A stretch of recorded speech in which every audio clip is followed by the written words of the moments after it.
Dalam kem musyrikin Mekah, sentiasa berlakunya pergolakan. Abu Jahal bergaduh dengan Umayyah bin Khalaf. Daripada sebelum bergerak, sampailah ke medan perang bergaduh saja. Kedua, dia bergaduh dengan Utbah bin Rabi'ah, ketua panglima dia. Abu Jahal bergaduh. Sebab kata Utbah, Hakim bin Hizam, Umair bin Wahab, ini semua tentera-tentera musyrikin ketika itu, dia kata kita patah balik. Perang Badar ni selalu disangka sebagai perang pertama dalam Islam. Tapi sebenarnya dia adalah perang yang ke-9. Perang Badar ni adalah perang yang utama. 8 perang sebelum tu, kita boleh kata ia adalah sebagai latihan ketenteraan. Dia cuma bertembung dengan musuh, berhadapan dengan musuh, tapi tak berlaku apa-apa peperangan. Tak berlaku apa-apa pembunuhan. Tetapi cukup memberi peluang kepada para sahabat Nabi SAW ambil pengalaman merasai suasana perang. Sebelum Perang Badar ni, tidak ada tentera-tentera Ansar yang terlibat di dalam peperangan. Tak ada.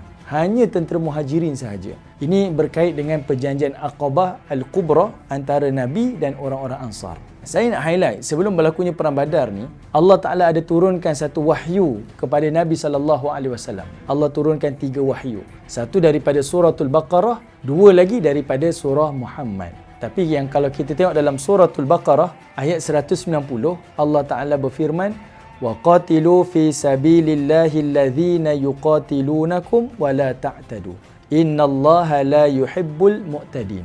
Allah Ta'ala menyebut tentang beberapa syarat. Walaupun Nabi dan para sahabat dah diizinkan berperang, khususnya dalam Perang Badar dan perang-perang yang berikutnya, pertama, Nabi diajar supaya berperang di jalan Allah. Ada syarat-syarat dia. Kalau bukan di jalan Allah, maka dia akan terkeluar daripada jalan ibadah. Sebab itu di dalam peperangan tu sangat-sangat Nabi tegaskan. Dan di dalam peperangan ini adanya rahmah. Tak boleh bunuh orang tua, tak boleh bunuh kanak-kanak, tak boleh bunuh wanita, tak boleh runtuhkan rumah ibadah, tak boleh tebang pokok, hancurkan tanaman dan yang lain-lain. Macam-macam syarat. Sebab itu diikat dengan fisabilillah. Kedua, Allah Ta'ala beritahu kepada Nabi SAW, sekalipun dibenarkan berperang, dengan syarat kamu jangan menyerang. Awal-awal keizinan berperang, dia bersifat difa', iaitu defensif. Nabi SAW ni bukan berperang seperti mana orang Rom ataupun seperti mana orang Parsi. Mereka berperang kerana apa? Kita tengok negara ni lemah, kita serang. Kita luaskan jajahan kita. Kita nampak negara ni ada hasil bumi, kita serang sebab kita nak rampas hasil bumi dia.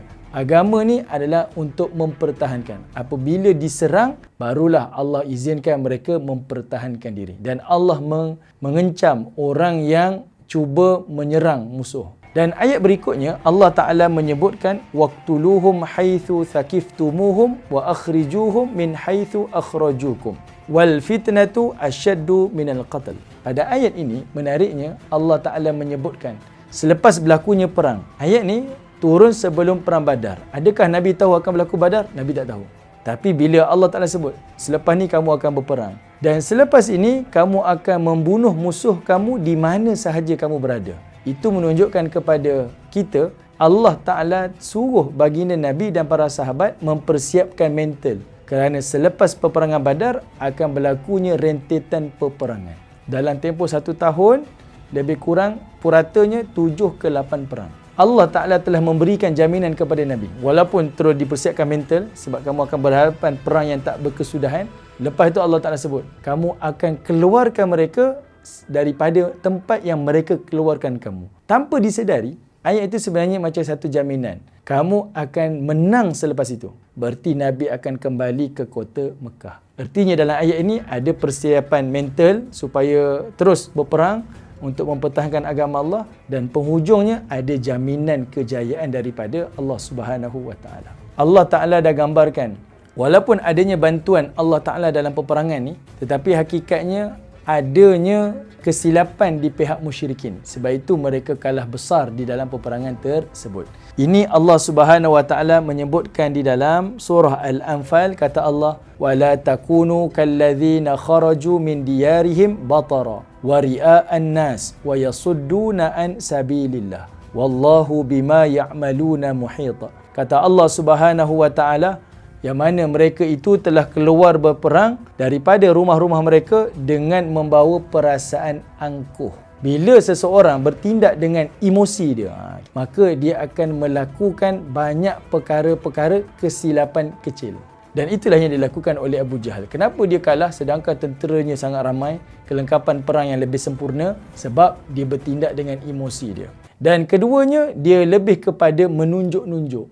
Dia tak melakukan strategi. Sepatutnya kita keluar dengan strategi, tapi dia keluar adalah untuk menunjuk-nunjuk. Apa aset yang kita ada, berapa ramai bilangan tentera yang kita ada, tapi ada strategi? Tak ada strategi. Sebab itu dalam tindakan mesti ada strategi. Dan yang ketiganya kata Allah, wa yasudduna an sabilillah. Kesalahan yang paling besar, kesilapannya adalah menghalang manusia daripada jalan Allah Subhanahu wa taala. Dan satu lagi kita boleh nampak kenapa Abu Jahal ni kalah dalam perang Badar, sebab dalam kem musyrikin Mekah sentiasa berlakunya pergolakan. Abu Jahal bergaduh dengan Umayyah bin Khalaf. Daripada sebelum bergerak sampailah ke medan perang bergaduh saja. Kedua, dia bergaduh dengan Utbah bin Rabi'ah, ketua panglima dia. Abu Jahal bergaduh. Sebab kata Utbah, Hakim bin Hizam, Umair bin Wahab, ini semua tentera-tentera musyrikin ketika itu, dia kata kita patah balik. Sebab saya dah pergi riki tempat tentera muslimin, saya nampak jumlah tentera muslimin 2 kali ganda. Ini Allah Ta'ala datangkan satu pertolongan lah, menampakkan jumlah yang sangat besar sehingga orang musyrikin rasa gerun. Dia kata kita tak boleh teruskan, kita akan kalah. Tapi Abu Jahal kata tak, kita mesti pergi. Abu Jahal dia degil pada waktu ini adalah kerana dia pergi adalah untuk peribadi dia. Dia pergi bukan untuk kaum dia, bukan untuk bangsa dia, tapi dia pergi untuk peribadi. Kerana pergaduhannya dengan Nabi SAW. Marahnya dengan baginda Nabi. Jadi dia pergi atas emosi dia. Ini antara punca-punca kekalahan lah. Tentera Islam, betul, dia menang atas bantuan daripada Allah Ta'ala. Memang Allah Ta'ala sebut adanya tentera-tentera malaikat. Yang keduanya adalah atas keyakinan. Sebab itu kalau kita baca dalam sejarah, bila Nabi SAW dapat report daripada penyiasat Nabi yang melaporkan Abu Jahal telah bergerak menuju ke Badar, meneruskan peperangan, Nabi mesyuarah dengan para sahabat. Mesyuarah dengan para sahabat bertanya, kita berperang ataupun kita patah balik? Sebab asal keluar daripada Madinah untuk menghalang dagangan sahaja. Dan kita tak bawa kelengkapan perang. Lalu pada waktu itu, kalangan sahabat-sahabat Nabi semuanya sepakat. Tapi Nabi nak pandangan daripada orang Ansar. Sehinggalah naik Sa'ad bin Mu'az, dia kata, ya Rasulullah, kita akan berjihad. Jadi di situ memang ada pertolongan Allah dan yang paling pentingnya ada kesamaan. Beza dengan musyrikin. Orang musyrikin pakat bergaduh. Abu Jahal bergaduh dengan timbalan dia, bergaduh dengan tentera-tentera dia kan. Dia pergi atas peribadi dia kan, bukan sebab semangat bangsa dia. Berbeza dengan tentera muslimin, mereka walaupun dalam serba-serbi kekurangan, walaupun ada bantuan Allah, tapi yang paling penting mereka pergi kerana kebersamaan. Kita niat yang sama, niat yang jelas. Saya Aizuddin Kamaruzaman, penulis buku Ensiklopedia Para Rasulullah. Semua yang diceritakan tadi, semuanya telah saya letakkan di dalam buku ini. Saya telah garapkan dengan sepenuh hati saya nak tahu apa punca-punca yang berlaku di dalam peperangan dan apa salah faham yang berlaku di dalam peperangan Rasulullah. Boleh dapatkan buku ini